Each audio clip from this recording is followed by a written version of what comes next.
Hello and welcome to today's tutorial. In this session, we learn how to convert a node list into an array in JavaScript. Node lists are array-like objects that contain DOM elements, but they do not support standard array methods like map, filter, or for each. By converting them into arrays, we can unlock the full power of array methods from the DOM manipulation and data handling. Let's get started.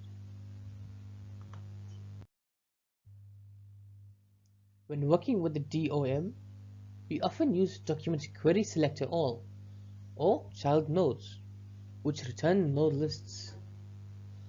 However, because node lists are not real arrays, we need to convert them into arrays before using methods like map or reduce.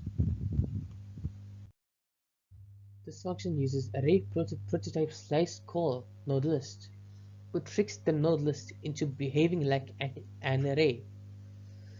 Since slice can operate on array-like structures, it allows us to extract all elements and return them as a true array.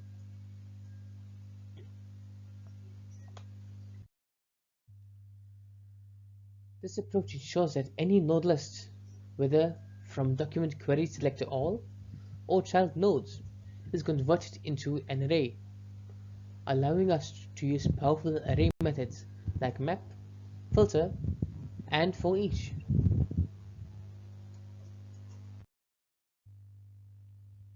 This method allows us to work with DOM elements more efficiently. Instead of being stuck with a node list, we can convert it into an array and manipulate it freely using JavaScript's built-in methods.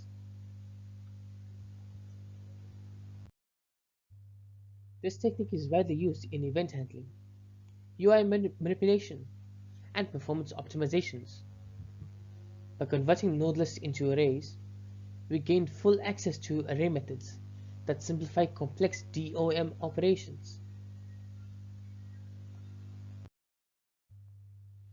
This wraps up our lesson. We've learned how to convert node lists into arrays, allowing us to work with DOM elements more efficiently. Try using this method in your projects whenever you need to manipulate multiple DOM elements dynamically. Thank you for watching. If you enjoyed this video, please make sure to like, share, and subscribe for more JavaScript tutorials. I'll see you in the next one.